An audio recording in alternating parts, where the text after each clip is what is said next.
talk about a couple of things here. First of all, the Bible issue, we all obviously believe that it's important. That's why we're here.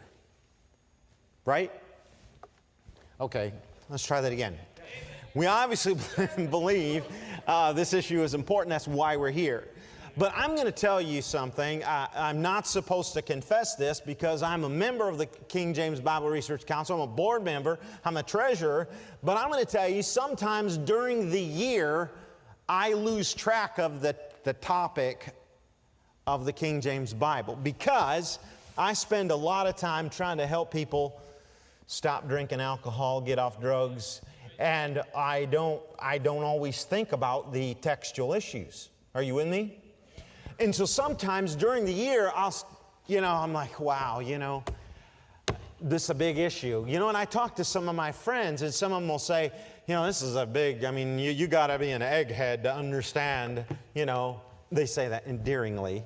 And, but you got to understand that we've got to really, you've got to be an intelligent, and boy, we couldn't be part of the King James Bible Research Council because all those guys are really, really intelligent. Well, there we do have a few on our board. The rest of us are just kind of hanging around those guys, hoping some of it will rub off.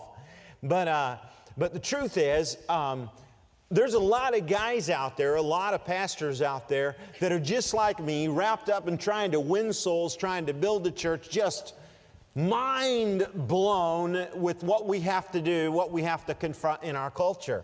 Say the homosexual issue, the marriage issue, the abortion issue, the schools, the things that are going on in our communities. And so we get off track of it. And so we get caught up, if I can say this, we get caught up in life. And sometimes we have to ask ourselves this question, how important is this issue? Is this issue worth spending time on? When you say, okay, this person's going to get saved, can someone get saved by reading the NIV? Okay, so if they can get saved by reading the NIV, shouldn't we put our emphasis on getting them out of hell? Why do we spend our time on the text issue? All right, don't get nervous.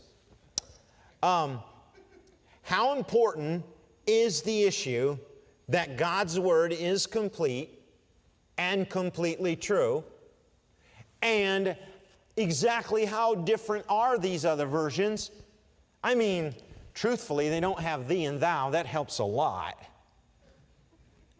But are these things really important? So when we look at the ESV today, what I'm going to really do, we're going to look at the ESV. We could look at any new translation. We could pick any new translation. But we're going to look at the English Standard Version.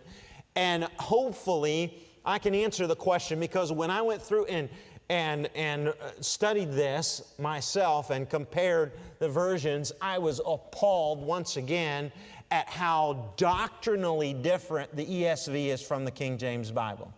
Doctrinally different. I was appalled at the keys that were missing. Keys to reaching people.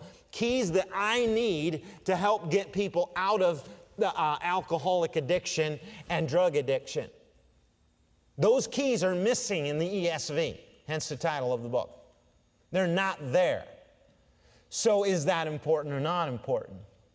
I was raised, my dad, I remember one time getting into a debate in our front room with a missionary. I was just a teenager. And this missionary said, you're just an old fuddy-duddy is what he called my dad, an old fundamentalist, because you believe the King James Bible is the only. This is I'm talking back in the 70s. And my dad looked at him and he said, where are you going to the mission field? And he told him, and he said, listen, he said, when they have you lined up against the wall, ready to execute you, are you sure that God said what you think He said? Are you willing to die for a maybe? I'll never forget that. And I decided then and there that I was not going to die for a maybe. I wanted to know for sure.